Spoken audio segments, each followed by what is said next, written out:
Olá pessoal, tudo bem? Eu sou o professor Otávio Plazzi e o tema dessa nossa videoaula é Introdução à Anatomia Humana. Essa aula foi ministrada ao curso técnico do Colégio Educador, aos cursos técnicos de Farmácia e Estética.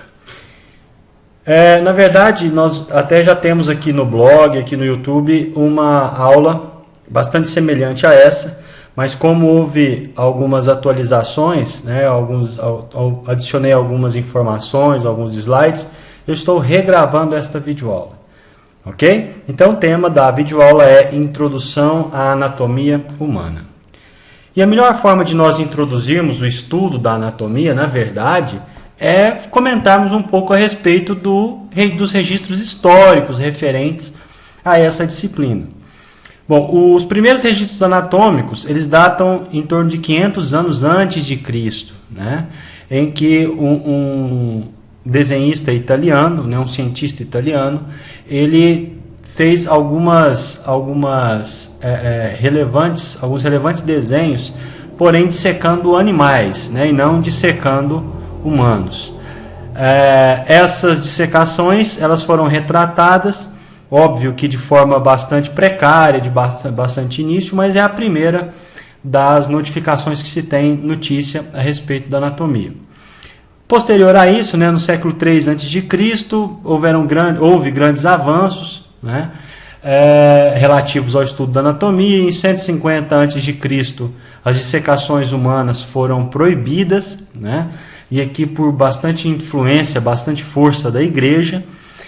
No século II depois de Cristo, Galeno fez inúmeras contribuições. As primeiras obras publicadas datam de 1460 e 1475, e aí eu coloquei essas obras entre aspas, porque na verdade eram rudimentos de obras bastante simplórias, desenhos bastante ilustrativos, mas pouco precisos, né? Em 1553, Andrés Vesalius publicou o livro De Humanis Corpore Fabrica, esse sim retratando com bastante detalhe, com bastante riqueza a anatomia, né? E desde então nós temos avanços significativos, chegando hoje ao estudo da anatomia submicroscópica, né? Da anatomia molecular quase, ok? Algumas imagens, né? Essa imagem, por exemplo, isso é um quadro, né? Uma pintura chamada Lição de Anatomia, um quadro de 1632 de Rembrandt. Aqui nós temos algumas contribuições do mestre Leonardo da Vinci, né?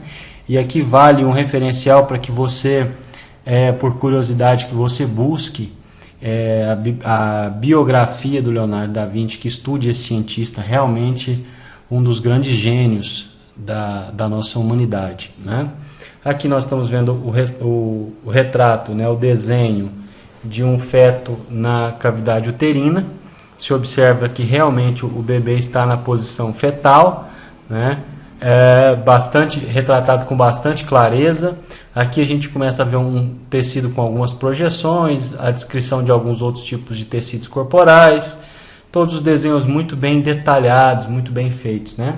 Aqui desenhos esquematizando a estrutura do sistema esquelético, do esqueleto corporal, coluna, gradil costal. Observem a clareza do desenho, a primeira costela bastante superior, a segunda, todos os 12 pares de costelas, o húmero, a escápula, a clavícula, as vértebras observadas posteriormente, os corpos vertebrais observados anteriormente, o osso externo, os ossos dos membros inferiores, os ossos do pé, os ossos da pelve ou do quadril. Então a gente observa bastante riqueza de detalhes na obra do mestre Leonardo da Vinci. Aqui já retratando o coração, né, os seus vasos da base, as artérias coronárias. Então são desenhos que, apesar de serem desenhos bastante antigos, são desenhos que retratam com bastante clareza a realidade, né? Da mesma forma, um desenho de um crânio, em que a gente observa os dentes, as estruturas ósseas relativas a esse crânio. Nós temos aqui também talvez o desenho mais famoso de Leonardo da Vinci, que é o homem vitruviano, né? O homem vitruviano, ele demonstra para a gente, ele passa o que a ciência chama de perfeita simetria, né? Eu não vou citar aqui, mas as medidas, por exemplo, a medida do queixo ao nariz tem uma simetria específica com relação ao tamanho do rosto, a medida da palma da mão tem uma medida específica de acordo com a espessura dos dedos, então um desenho simetricamente perfeito, né? E aí vocês também, quem tiver curiosidade, pode fazer uma pesquisa aí na internet, tem muito material acerca disso. Homem Vitruviano, de Leonardo da Vinci. Bom, passada essa fase introdutória, essa fase relativa ao conceito histórico, passaremos agora ao conceito etimológico, ao conceito da palavra, do termo anatomia, em que ana ou ana é em partes e tomen é cortar. Então, basicamente, para se estudar anatomia, é necessário a realização de cortes para que se separe a peça a ser estudada, para que se prepare a peça a ser estudada. Então, o estudo anatômico é um estudo em cortes. Mas veja bem, não necessariamente só em cortes. Hoje a gente consegue, por exemplo, estudar anatomia com exames de imagens, radiologia, né, a radiografia, a tomografia computadorizada, a ressonância nuclear magnética, uma série de exames que a gente já tem condição. Hoje as ultrassonografias são em 3 dimensões, a gente consegue observar o feto dentro do útero materno. Então, hoje a anatomia já está extrapolando essa necessidade do corte propriamente dito. Mas veja bem, até exames muito modernos, como a ressonância magnética, utiliza-se os conceitos ou os princípios dos cortes, né? A ressonância ela vai fatiando a peça a ser estudada, ela vai cortando a peça a ser estudada, e entenda esse cortando, é óbvio que no sentido simbólico, né? Não no sentido literal. Ok? E aí, basicamente, nós temos 4 conceitos que são importantes que nós tenhamos em mente.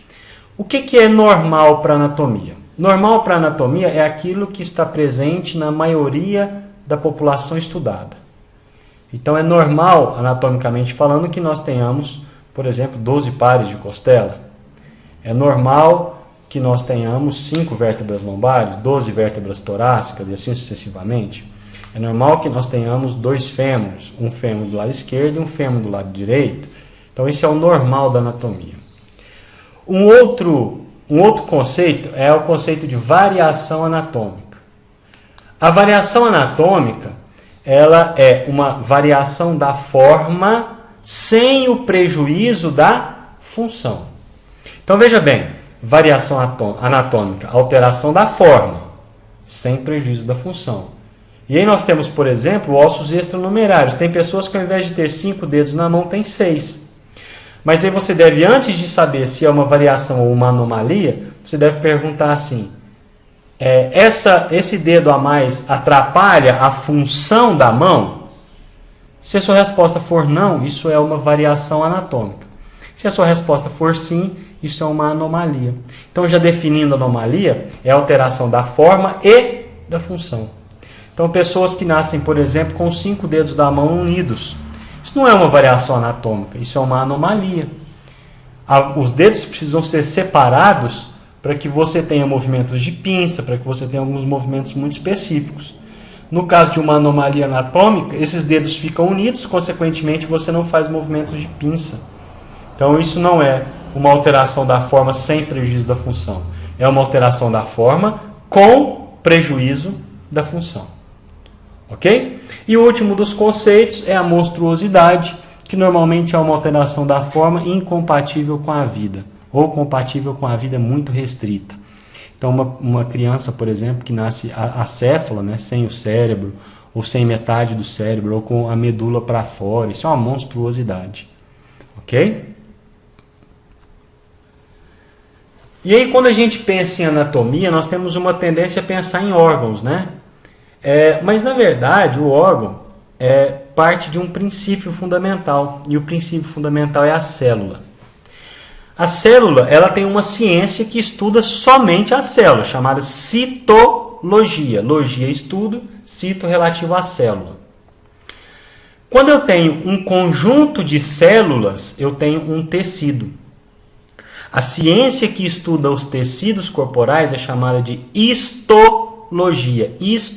Tecido-logia, estudo. Então, a célula é a unidade, um conjunto de células formam o tecido. Quando eu tenho um conjunto de tecidos, eu tenho, na verdade, um órgão. Então, o órgão, eu posso afirmar que é um conjunto de tecidos, que nada mais é do que um conjunto de células. Quando eu tenho um conjunto de órgãos, eu tenho um sistema. Então, por exemplo, o sistema digestório, ele é composto pelo esôfago, pelo estômago, pelo intestino delgado, pelo intestino grosso e algumas outras estruturas. Então, olha só, sistema é um conjunto de órgãos. Quando eu me refiro a um conjunto de sistemas, eu estou me referindo a um aparelho. Então, quando a gente fala aparelho cardiorrespiratório, eu estou unindo dois sistemas, o sistema cardíaco e o sistema respiratório. Aliás, três sistemas: o sistema cardíaco, o sistema vascular e o sistema respiratório. Aí eu já tenho um aparelho. Então, um conjunto de sistemas formam um aparelho. E um conjunto de aparelhos formam um organismo. Então, nós somos, na verdade, um conjunto de aparelhos, formando o nosso organismo. Então, célula, o conjunto de célula forma um tecido, o conjunto de tecidos forma um órgão, o conjunto de órgão forma um sistema conjunto de sistema forma um aparelho e um conjunto de aparelhos formam um organismo. Tudo bem? Genericamente falando, contrariando a Xuxa, né, que ensinou para as nossas crianças que o corpo é cabeça, ombro, joelho e pé, contrariando a Xuxa, a gente vai dividir o corpo em cabeça, pescoço, tronco e membros. Sendo que o tronco é composto pelo tórax, abdômen, pelve, períneo e dorso. Então veja bem, o corpo é dividido em cabeça, pescoço, que liga a cabeça ao tronco, e os membros, que se ligam ao corpo pelo tronco, tanto os membros superiores quanto os membros inferiores. O tronco, nós vimos, é composto por tórax, abdômen, pelve, períneo e dorso. Além da divisão do corpo, nós temos as cavidades corporais. São elas cavidade craniana, torácica, abdominal e pélvica. Então, quais são as cavidades corporais? Cavidade craniana, torácica, abdominal e pélvica. A imagem vai nos mostrar isso. Então, a gente divide o corpo em cabeça, pescoço, tronco e membros, que aqui está retratado só o membro inferior, né? Mas essa imagem ela deixa muito clara para a gente as cavidades, né? Nós temos uma cavidade craniana, nós temos o canal vertebral, que é uma cavidade onde tem a medula nervosa, temos a cavidade torácica, temos a cavidade abdominal e temos a cavidade pélvica. Então, na cavidade craniana, a gente tem um encéfalo. Na cavidade do canal vertebral, nós temos a medula nervosa. Na cavidade torácica, nós temos os pulmões e o coração e os vasos em torno, né? Além disso, tem esôfago, tem traqueia, mas vamos simplificar a princípio, pensando em pulmões e coração. Tudo bem? Aqui nós temos a cavidade abdominal, onde nós temos as vísceras abdominais. A exceção do sistema cardiorrespiratório, todas as outras vísceras, a grande maioria delas é abdominal, porque um outro tanto são de vísceras pélvicas. E na base da pelve a gente tem o assoalho pélvico. Ok? Então essas são as cavidades corporais. Para que nós possamos estudar a anatomia, é importante que se tenha um padrão de observação. Por quê, pessoal? Imagine assim, uma pessoa, você passa numa rua e uma pessoa recebe um tiro. Se você for descrever o local do tiro, você poderia ter um critério para dizer o que era frente, o que era anterior, o que era posterior, o que era acima, o que era abaixo, ou o que era superior, o que era inferior. Você poderia ter o seu critério. Para frente, para você, poderia ser as costas, por exemplo, né? Para evitar que isso aconteça, os cientistas desenvolveram a posição anatômica, que é exatamente essa posição que nós estamos observando aqui, né? Então, o indivíduo ereto, com a cabeça e o olhar voltado para frente, Os membros superiores estendidos ao longo do corpo, com a palma da mão voltada para a frente. Os membros inferiores paralelamente estendidos e os pés voltados para a frente. Então essa é a posição anatômica. Nós vamos sempre partir desta mesma posição quando formos estudar uma peça. Se eu demonstrar para vocês uma imagem com uma peça que não esteja na posição anatômica, eu vou ter que falar isso para vocês. Então eu vou falar assim, vista posterior. Então não está na posição anatômica. Posição anatômica, normalmente a gente vê a vista anterior. Por quê? Porque nós estamos estudando o corpo de frente. E observe, o lado direito da peça que está sendo estudada é esse, ó. Contrário ao seu lado direito, né? Porque se você olhar alinhado a esse membro, o seu lado é o esquerdo, mas o da peça é o direito. Por quê? Porque o que está sendo estudado é a peça e não você. Então você tem que observar o lado direito da peça. Isso é importante porque quando a gente for estudar o pulmão direito, nós vamos estudar esse pulmão aqui. Quando a gente for estudar o pulmão esquerdo, nós estudaremos este pulmão. Quando nós formos estudar o membro inferior direito, a gente vai estudar esse membro. O membro inferior esquerdo, este outro membro. Então não confundam. Pela posição anatômica, esse é o hemicorpo direito, ou seja, é a metade do corpo do lado direito. E aqui nós temos o hemicorpo esquerdo. Isso vale tanto para mulheres quanto para os homens. Então, posição anatômica, posição básica para estudo de anatomia. Ok? E aí, com relação à posição, a gente tem alguns termos de posição e direção que devem ser atentos, né? Que a gente deve estar atentos. Por exemplo, o que é um termo anterior ou posterior? Anterior é tudo aquilo que está à frente. Posterior é tudo aquilo que está atrás. Então a gente não vai falar assim, determinado vaso passa atrás do coração. Na anatomia nós vamos dizer, determinado vaso é posterior ao coração, ou está localizado posteriormente ao coração. Ok? Nós não vamos dizer, por exemplo, que o músculo reto do abdômen, o músculo abdominal, ele é anterior em relação, por exemplo, aos músculos da coluna vertebral. A gente não precisa dizer à frente. O músculo do abdômen está na frente. Não, é o músculo anterior. Então, tudo aquilo que está à frente é anterior. Tudo aquilo que está atrás é posterior. Ok? Tudo aquilo que está acima é superior. Tudo aquilo que está abaixo é inferior.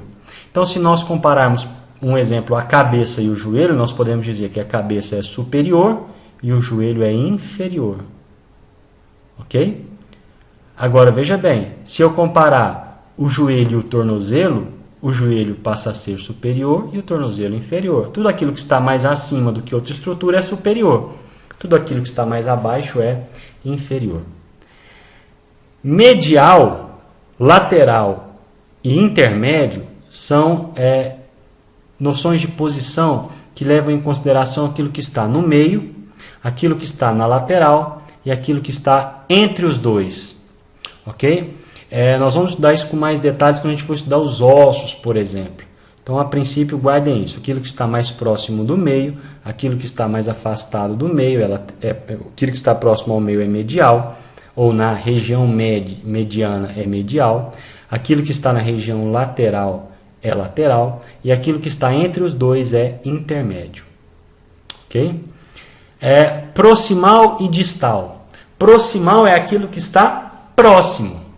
Distal é aquilo que está distante. Então, por exemplo, se nós compararmos o punho e o cotovelo, eu te pergunto o que é proximal e o que é distal. O que está próximo e o que está distante. Para você responder a minha pergunta, você teria que fazer uma outra pergunta. Está próximo ou distante do quê? Relativo a quê?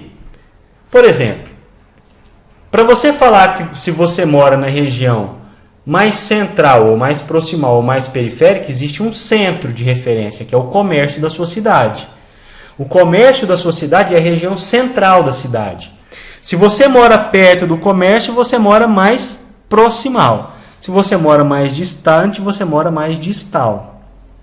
Mas e no corpo humano? Qual que é a referência que a gente aborda?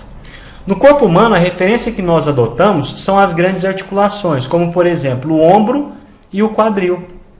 Então vamos agora raciocinar em cima da pergunta que eu fiz. Se nós quisermos verificar se o cotovelo é mais proximal ou mais distal com relação ao punho, nós observaremos a articulação do ombro. Então o cotovelo está mais próximo do ombro. Então é uma articulação proximal ao ombro. Enquanto que o punho ou pulso é uma articulação mais distal, mais distante do ombro. Então o cotovelo é proximal e o punho ou pulso é distal. Ok? Superficial e profundo são termos que a gente usa muito em dissecação. Então, a dissecação superficial mostra o tecido mais superficial, o tecido mais... o termo é mesmo superficial, mais visível. A dissecação mais profunda, você retira mais estruturas para chegar até ela é mais profunda mesmo, é mais distante da superfície. Então, superficial e profundo nesse sentido. Interno e externo no sentido daquilo que está dentro e daquilo que está fora. Então, a gente não usa o sangue está dentro do vaso, o sangue é interno ao vaso. Né? Os pelos, por exemplo, o folículo piloso é interno, mas o pelo é externo. Então, a gente vai usar, não usa dentro e fora, usa interno e externo. Então esses são alguns termos de posição e direção que eu estou passando para vocês, mas é claro, né, pessoal, que tem muitos outros termos e que nós abordaremos no momento oportuno, ok? Eu disse para vocês no comecinho dessa aula que a anatomia é estudar o corpo seccionando, cortando, né? E aí a gente precisa ter algumas rotinas de corte. Você não pode simplesmente aleatoriamente pegar a lâmina de um bisturi e sair cortando a erro, né? Não pode. Tem que ter um roteiro, tem que ter uma direção, tem que ter um sentido de corte. Os planos de corte ou planos seccionais são basicamente o plano sagital e parasagital, plano transversal, plano frontal, plano oblíquo e plano sagital mediano. Bom, então vamos falar de um por um. Inicialmente, vamos falar sobre o plano frontal. O plano frontal tem como eixos de corte um eixo que vem de um lado para o outro, ou seja, látero-lateral e super-inferior. Então, o bisturi, a lâmina, vai passar pela estrutura que está na posição anatômica de um lado para o outro, látero-lateral e super-inferior. Isso vai dividir o corpo em metades anterior e metades posterior. Então a gente chama isso de corte ou secção frontal. O corte é látero-lateral e supero-inferior. Então se você observar aqui, olha, é esse plano frontal que está aqui. Ó. Observa que vem de um lado para o outro, ou seja, látero-lateral, e vem de cima para baixo. É como se eu pegasse essa parte anterior e retirasse. Então eu separo a face anterior da face posterior. Então esse é um plano frontal, ou uma secção frontal. Alguns livros trazem o termo coronal, ok? Correto, sem problema nenhum. Uma outra secção que a gente tem é a secção no plano transversal. A secção no plano transversal era uma secção látero-lateral, ou seja, de um lado para o outro, e antero-posterior. Então nós vamos dividir o corpo em metade superior e metade inferior. Quando você corta uma laranja, por exemplo, você faz um corte transversal. Você tira lá a tampinha da laranja, você fez um corte látero-lateral e antero-posterior. Então você tira a metade de cima, ou superior, e a metade de baixo, ou inferior. Então isso é um plano transversal. Nós temos também o plano sagital. O plano sagital, ele é diferente do plano sagital mediano. Por quê? O plano sagital mediano, ele corta exatamente na linha média que divide o corpo. Né? Ele é antero-posterior e super-inferior. E ele vai dividir o corpo em exatas metades direita e esquerda.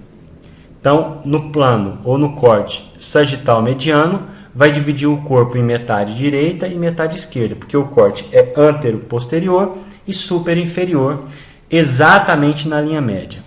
Nós temos o plano sagital paramediano ou parasagital, que não é exatamente na linha média, é próximo da linha média, né? E segue as mesmas rotinas de corte, antero-posterior e superior-inferior, e também vai dividir o corpo em lado direito e esquerdo, mas veja bem, em metades desiguais. Ok? Então nós vimos esses 3 planos que são os mais importantes. E nós temos também planos tangenciais. O que são planos tangenciais? Imagine o indivíduo na posição anatômica dentro de uma caixa de vidro, né? De frente para você numa caixa de vidro. O plano superior é a parte do vidro que fica acima da cabeça, é como se fosse o teto de vidro. O plano inferior é a parte do vidro que ficaria sob os pés, é como se fosse o piso do vidro. Plano anterior é a parede de vidro anterior, aquela parede que está à sua frente. Plano posterior, plano tangencial posterior, é a parede de vidro que está às costas da peça que está sendo estudada. Então está posterior à peça. E nós temos o plano lateral esquerdo, que seria nesse caso aqui, essa parede aqui. E temos o plano lateral direito, que seria essa parede aqui. Então veja bem, essa parede anterior seria o plano tangencial anterior. Essa parede, o plano tangencial superior. Essa aqui do chão, o plano tangencial inferior. E eu teria o plano lateral direito e o plano lateral esquerdo. Por que isso é importante? Quando nós formos delimitar estruturas, delimitar regiões, a gente vai ter que dizer através desses planos tangenciais. Então é como se o indivíduo estivesse num caixote de vidro, né? Aquela parede anterior, superior, inferior, lateral e posterior. Ok? Pois bem, então resumindo o que nós falamos, eu fiz uma tabela aqui para que vocês armazenem com mais facilidade a questão dos planos seccionais. Na secção frontal, o sentido do corte é lateral e superior-inferior. E o resultado desse corte é dividir o corpo em metades anterior e posterior. Na secção sagital, como na secção parasagital, nós temos o sentido do corte é o mesmo, antero-posterior e superior-inferior. A diferença é que no corte, na secção sagital, o corpo ele vai ser dividido em 2 metades, ou seja, em 2 lados iguais, esquerdo e direito. Nos cortes parasagitais, não há essa divisão igualitária dos 2 lados, né? O lado esquerdo pode ser maior do que o direito, mas o importante é que vai dividir um corpo em 2 partes, parte esquerda e parte direita. E temos também a secção transversal, que ela é realizada com corte lateral e antero-posterior e divide o corpo em metade superior e metade inferior. Ok? Vocês entenderam, pessoal? Ou estão mais ou menos assim, de cabelo em pé? Calma lá, pessoal. Vamos praticar, porque a gente vai ver que vai ser bastante tranquilo. Olha só. Vamos raciocinar em cima dessa imagem. Essa é uma imagem inteira de um encéfalo, de um cérebro visto na face anterior, então na posição anatômica. Eu quero saber que corte que é esse aqui. Vamos raciocinar. O que nós estamos observando aqui é como se eu tivesse vindo nesse sentido aqui, olha, e feito esse corte, que é um corte superior-inferior e antero-posterior. Então, num corte superior-inferior e antero-posterior, eu divido o corpo, resultado final, em 2 metades, metade direita e metade esquerda. Esse aqui, então, é uma secção sagital, é um corte sagital. E o que nós estamos observando é a metade direita do hemisfério cerebral. Ok? Nessa visão aqui, nós estamos observando a medula nervosa. Aqui, nós estamos vendo a metade inferior, o teto ou a porção superior da metade inferior. Então eu fiz um corte que veio de um lado para o outro, lateral e antero-posterior. e aí eu tenho um corte transversal. Então essa é uma visão transversal da medula espinhal. Ok? Esse é um exemplo em que nós temos um corte frontal. Por que um corte frontal? Observe o rim inteiro aqui, olha. É como se eu fizesse um corte que viesse lateral e superior. Então, lateral e superior.